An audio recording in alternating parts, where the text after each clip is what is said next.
in the audience, folks. My peeps are here. Let's give Dick Morris another hand, who's a great friend. Very inspiring. I always enjoy sharing the stage with Dick because he goes first, and then I have to backfill and say stuff that he might have missed, but he usually doesn't miss anything. But I always enjoy having him as a guest on some of these programs. Reggie mentioned my parents. He mentioned the importance of dreams. The first thing that I want to share with you tonight is that the American dream is under attack.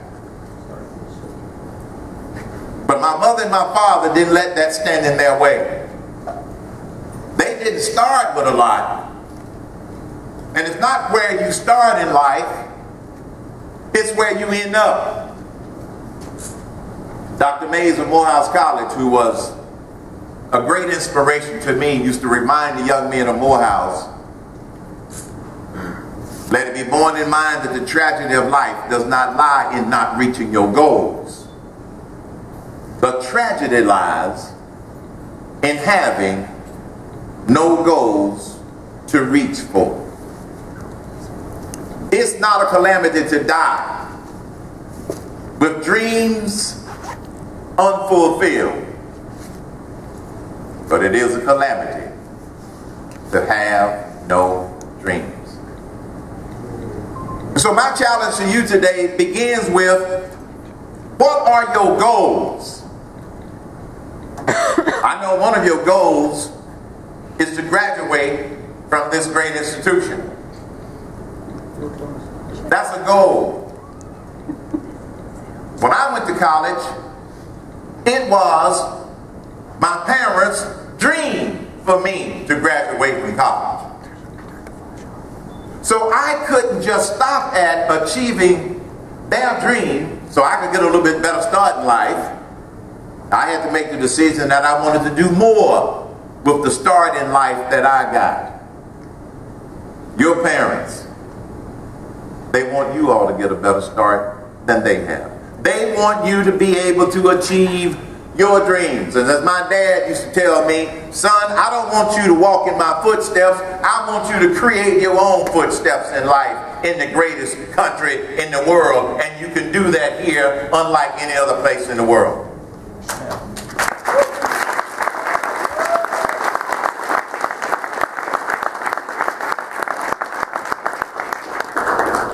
So when Dad walked off of that farm, he literally just had the clothes on his back. Mom literally walked off of the small farm she walked off of with the clothes on her back, but she also had a grocery bag with the rest of her stuff. That's all she had. Ended up settling in Atlanta. But they raised my brother and I.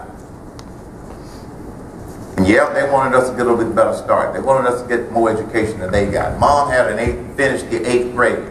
Dad went to a one-room schoolhouse in Tennessee where all 12 grades were in that one-room schoolhouse. I know you all read about this stuff, and this is ancient history to you, but it was real for some people. A real one-room schoolhouse, and then you had 2 teachers trying to teach 12 grades all at once. But let me tell you what Dad did. When he walked off of that farm after, I don't know if you could call it, he graduated from the one-room schoolhouse. They finally got tired of him coming over there every day.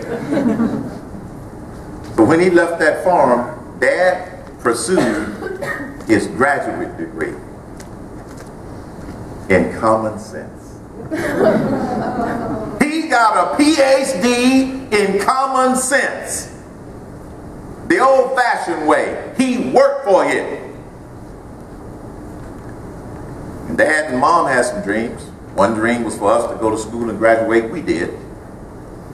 Another dream was to be able to buy a whole house for the family.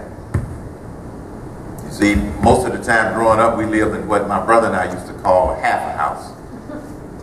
It was a 6-room house with 3 rooms on one side and 3 rooms on the other side, with a wall going down the middle. Some parts of the country, they call them shotgun houses. We used to ask Dad, Dad, why do we live in a half a house? He'd say, it's a duplex. He didn't even want to call it a half a house. It's a duplex. But Dad, we only live in half of it. Because as he was working those 3 jobs as a barber, a janitor, and a chauffeur, all at the same time, by the way, he was saving to buy a brand new house. And he did. One of Dad's jobs was, he was a janitor for the Pillsbury biscuit plant located in Atlanta, Georgia. And when I was 12, on Friday nights, since I didn't have school, he would take me with him to help him clean up at that biscuit plant. So you could say that I started at Pillsbury as an assistant janitor. And eventually became a vice president for the company where I used to clean up at the biscuit plant.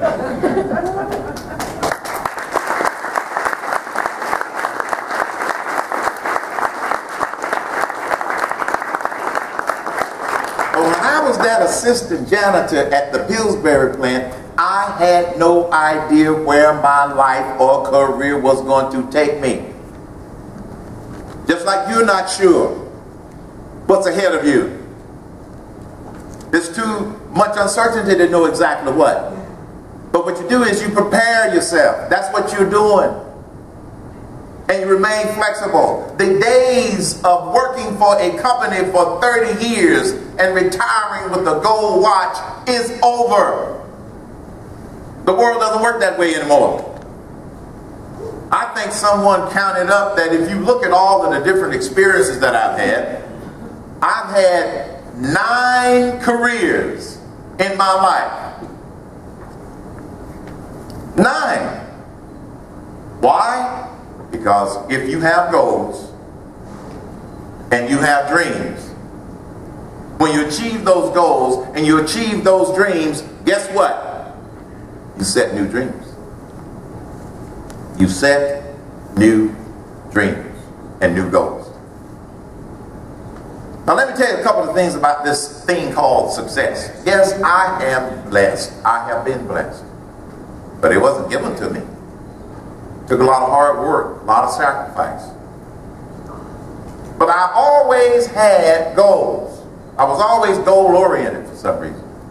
I didn't go to a self-empowerment class or take a course from anybody or read books on self-empowerment. My inspiration came from my mom and my dad. I saw how hard they worked, and they used the only kind of equity that they had, sweat equity, in order to be able to provide for the family. One of Dad's dreams was to make sure that he had saved enough money so that Mom could be taken care of if he were to pass before he did, if she would outlive him, and she did. Mom ended her life suffering from multiple sclerosis. Dad had worked hard all of his life.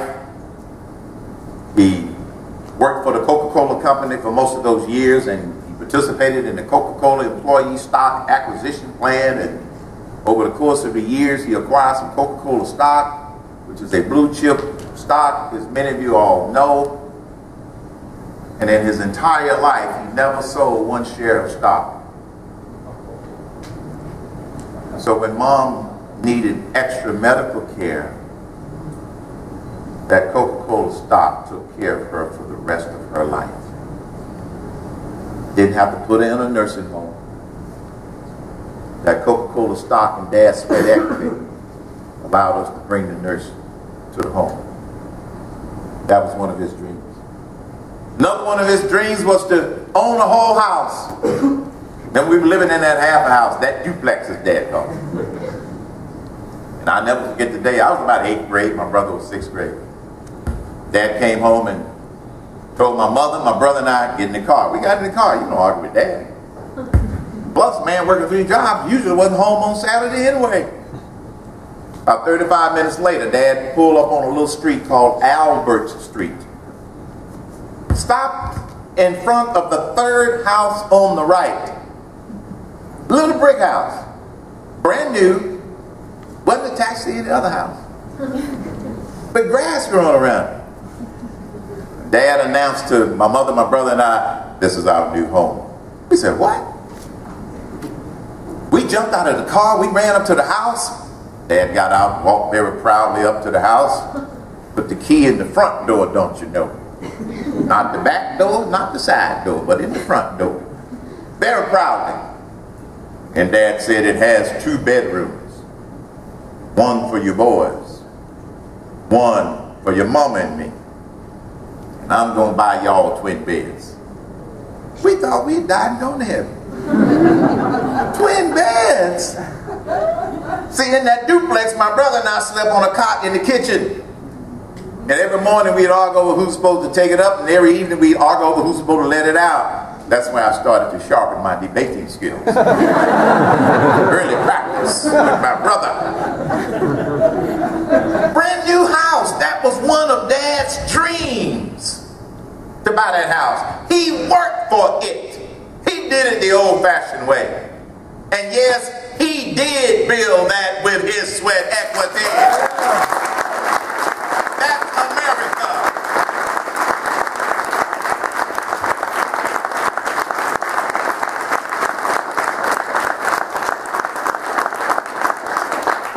But I learned this whole concept of goal and dream orientation from my dad.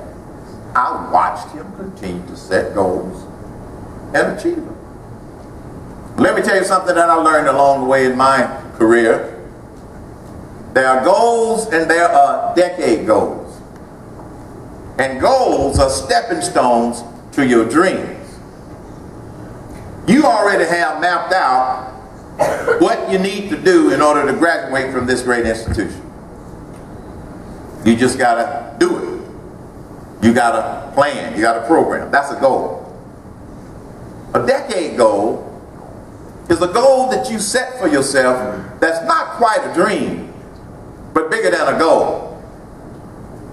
So you are always reaching toward that dream. When I was in my 20s, my decade goal after I graduated from college was to get a master's degree before I was 30.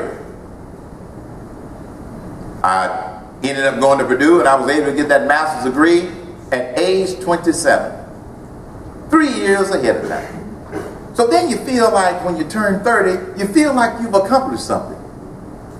You know how sometimes when people go from, they turn 30 or they turn 40 or they turn 50, or happy birthday. Well, we're so happy about getting old. That's because they're looking back. When I turned 30, I celebrated because I had already achieved my decade goal of my 20s, which was to get that master's degree. And now, on my timeline of life, I was 3 years ahead of time. But if I didn't have that decade goal, how would you know you got there? Some people just wander in the wilderness all their life. And then my decade goal for my 30s was to become a vice president for somebody somewhere doing anything as long as it was legal. I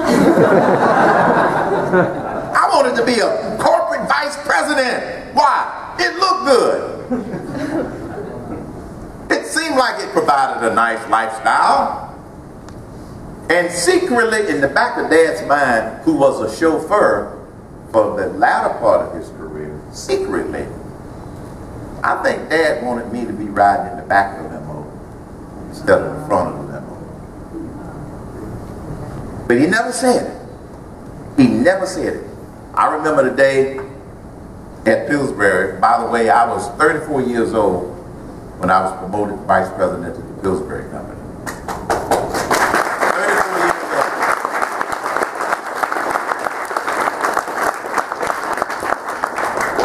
old. Because I had gone from the Department of the Navy, from Coca-Cola to Pillsbury, and worked my way up that proverbial corporate ladder.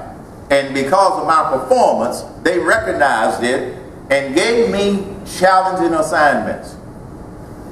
So when I achieved that goal of becoming a vice president of Pillsbury Company, vice president of information technology is what they call it today, that was a decade goal I achieved 6 years early. So 6 plus 3, that's 9. I heard that you all are the 4999ers.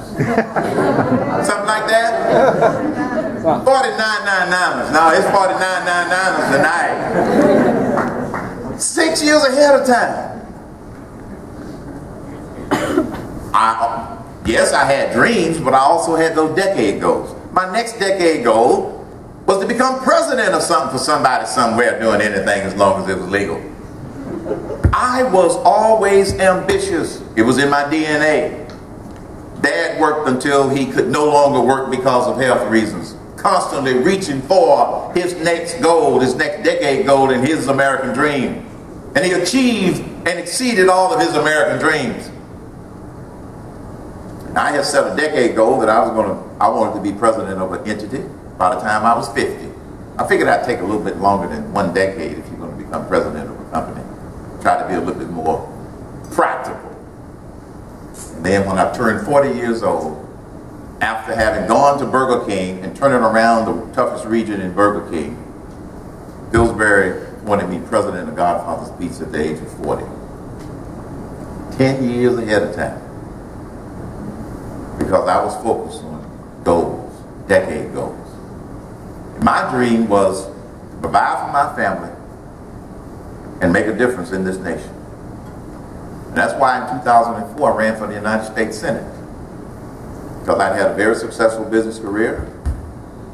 And I wanted to do something to make a difference, because after being on the radio for 3 years as a radio talk show host, I realized the depth of the problems and challenges we had as a nation.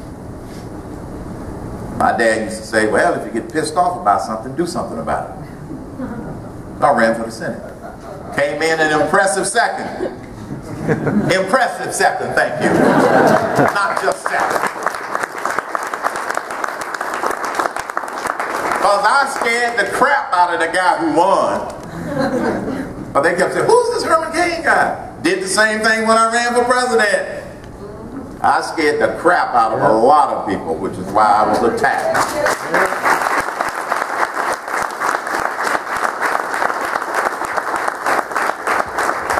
So the American dream is alive and well, but it is under attack. And there are some things standing in your way of being able to achieve your dreams, whatever they are. I'm only going to give you 3 of them. I got a list of 9, but we don't have that much time. Y'all want to hear the band? I do too. Here's 3 of the biggest things that's standing between you and achieving your dreams. A stagnant economy. No business growth. No new jobs. 50% of you will be unemployed when you graduate if we don't change things. This economy is not growing. I had a reporter ask me today, in the typical liberal mainstream lapdog media tone, but Mr. Cain, what do you think needs to be done in order to boost this, to get this economy growing faster? 3 words. 4 words. Replace the tax code. The biggest barrier to our economic success.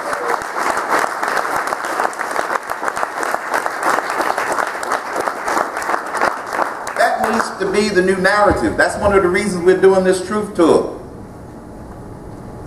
We can't reform this monster. We need to replace it.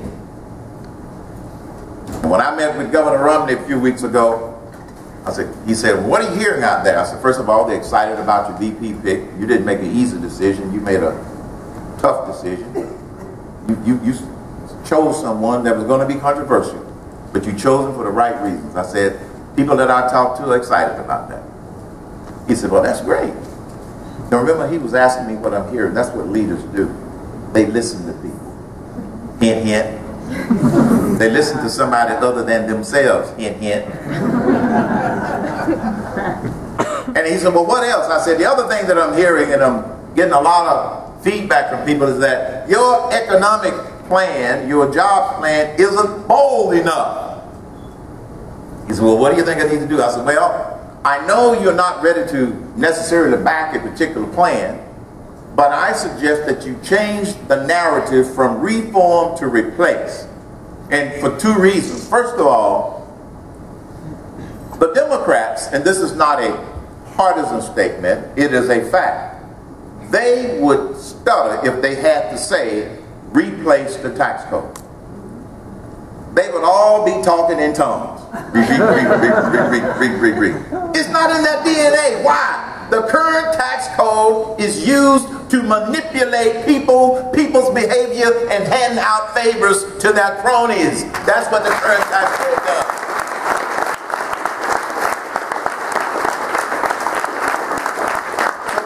They do not want to replace the tax code. So when I said this to Governor Romney, I said, Governor, all you have to do is just change the narrative and talk about replacing the tax code.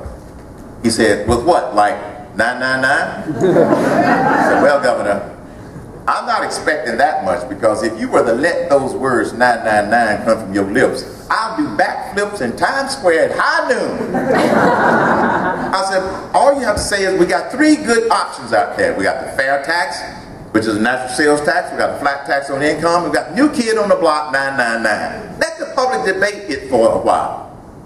But the concept, the strategy, the dream is to replace the tax code. That's in your way. That's going to stop many of you from achieving your American dream. Secondly, energy dependence. Dick already talked about it. Energy dependence. Not only is the energy sector one of the biggest potential creators of jobs and careers, we need to be not dependent upon people who don't like us. Look what's going on in the Middle East. Look what's going on in the Middle East.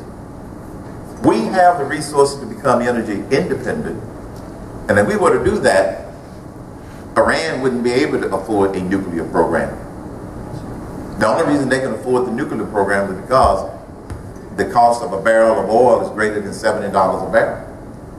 To get it down to less than $70 a barrel, they won't have the money in order to be able to fund a nuclear program. See, they're working on the wrong problem, worried about how you're going to stop them. The way you stop them is you cut off their money supply. We spend $600 billion a year. $600 billion a year.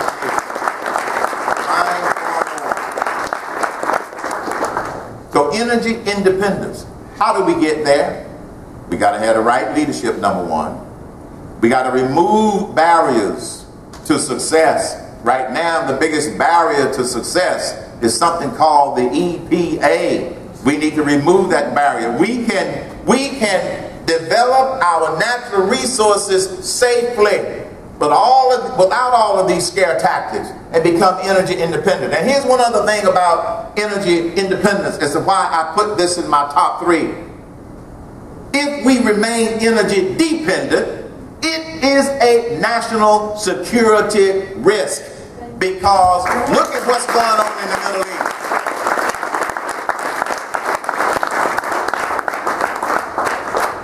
Let me give you a nightmare scenario. What if what's going on in the Middle East continues to spread, and our major oil supplies in that part of the world dry up? We can't get all of it from Canada right now. What if King Abdullah wakes up one morning and says, just stop selling to the Americans? How are we going to fuel our ships, our planes, our military equipment? We are vulnerable. And America is not a nation that likes to be vulnerable, especially when it comes to national security. That's standing in your way of achieving your American dream. And the money that's being spent on our military is being cut. And did you know that soon the amount of money that we pay on the interest we pay on the national debt, which is number 3, is going to be equal to what we spend on the military? It's approaching that number. think I heard Dick say earlier it's about $400 billion. We're getting real close to interest equaling what we spend on our military. That ain't right, y'all. That's standing in your way. And then the third one, the first one, this economy is not growing. The second one, energy, independence should be the goal, the dream. The third one is runaway spending. You've heard all of the publicity about the $16 trillion and still growing. And all the issues with that. Moody's, one of the rating agencies, has already threatened to downgrade the credit rating of the United States of America. And what that does is that means that our interest rate on the debt goes up even more, and that means that the value of that dollar that you spend goes down. It's just that simple. And let me give you a statistic that I got from Senator Ron Johnson of Wisconsin. Met with him during the Republican convention in Tampa, and he's done some analysis. First of all, for those of you who do not know Senator Ron Johnson, he is a businessman who had never held public office and had never run for public office, but he got elected as United States Senator because the voters in Wisconsin were sick of politics as usual. And that's why he got elected. That's how you begin to change things. So when I met with him, he showed me some charts that he put together. And I said, well, how's it going, Ron? He said, great. He said, but not so great. I said, what do you mean? He said, it's worse than I thought in the United States Senate. He said, there is no leadership on either side. On either side. And then he showed me a jaw-dropping statistic. If you take all of our unfunded liabilities, meaning all of the programs that are structured the way that they're structured, Social Security, Medicare, Medicaid, food stamps, all of the others. In other words, if we do not change them, we're looking at $85 trillion in unfunded liabilities. You know what an unfunded liability is? We don't know where we're going to get the money from. Now, he also went through and calculated and estimated if you were to take the net assets of every corporation in America, big, small, large, and every household in America, every household, add them together, is $82 trillion. We could sell the entire United States of America to China and we still be $3 trillion in the hole, and that's standing between you and your American dream. Somebody got to tell you the truth. That's why we call it the truth too. There are some other things standing between you and your dreams. But those are the big three. The economy, energy, dependence, and that debt. Here's what you can do to be a part of the solution. First, stay informed. Stay informed. Know the facts. Because there's a lot of garbage, distortions, and lies on TV and on the internet. Know the facts and have your credible sources for knowing what the facts are. One place you can go is CainTV.com. I'm just saying. Secondly, stay involved. I want to thank the College Republicans for helping to putting this together. Thank you very much. And I want all of you.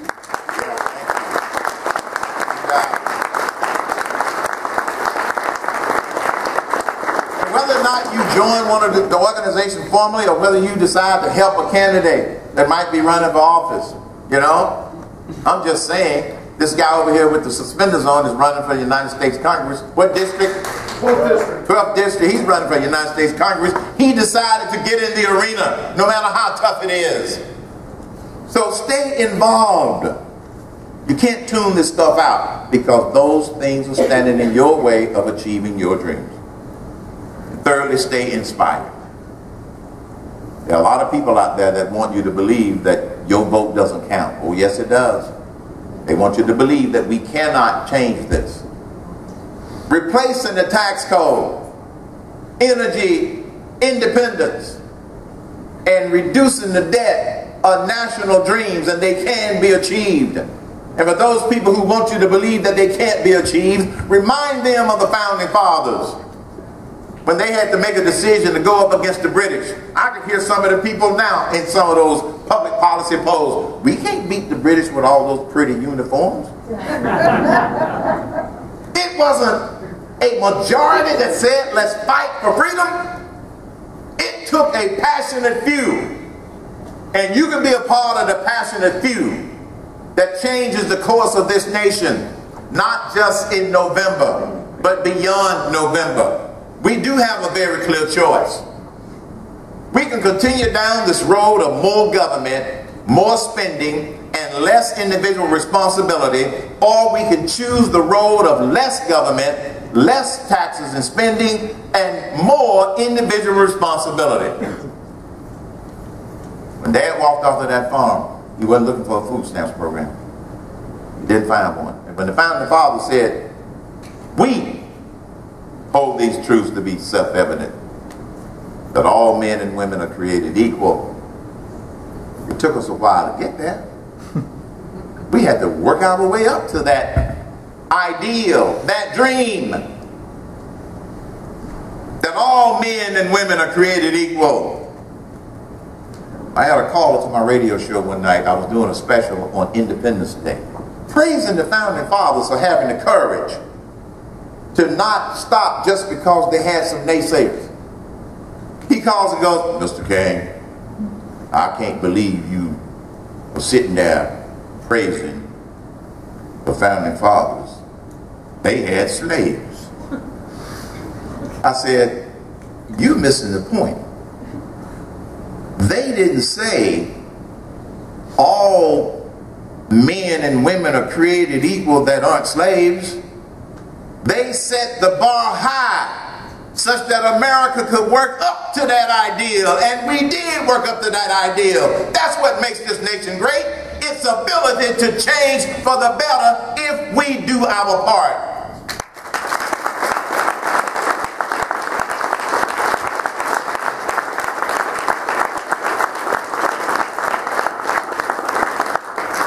I'm not mad at y'all, I just get passionate. Don't misunderstand this passion.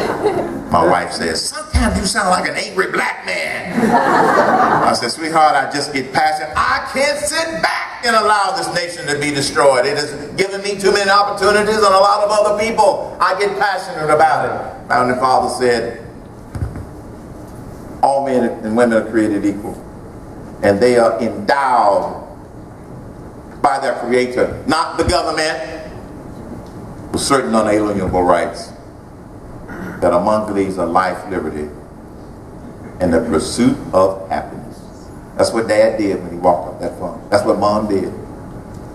It said life, liberty, and the pursuit of happiness. It didn't say a department of happy in Washington, D.C. It said the pursuit of happiness. And in order for you to pursue your dreams and for you to pursue happiness, you have got to be a part of the solution of removing those barriers that I described as well as others. That's the choice that you're going to have to make. And one of my favorite poems, and then I'm going to bring Dick up so we can have some Q&A. I'll toss all of the hard questions to my friend Dick Morris. One of my favorite poems, though, inspired me. Many years ago, I think it was back in 2000. I really didn't know the origin of the song at first. When I was a presidential candidate, the mainstream, lamestream, lapdog media, they nitpicked everything you said. You make a mistake of quoting who wrote something. They were all, the liberal, they were all over. The song was from the movie Pokemon. I didn't even know about the movie Pokemon. Some of you all probably saw it as you were growing up. I heard the song sung by Donna Summers under a 2000 Olympics reel of some of the highlights. I thought it was a 2000 Olympics song. It came from Pokemon. And you better believe some of the liberal media, he doesn't even know who wrote the song. Well, that's not the point. The point is, the song inspired me. And it still inspires me because it says, life can be a challenge. Life can seem impossible. It's never easy when there's so much on the line. But you can make a difference. There's a mission just for you. Just look inside and you will find just what you can do. Don't focus on what you can't do. Focus on what you can do. Thank you very much for your attention.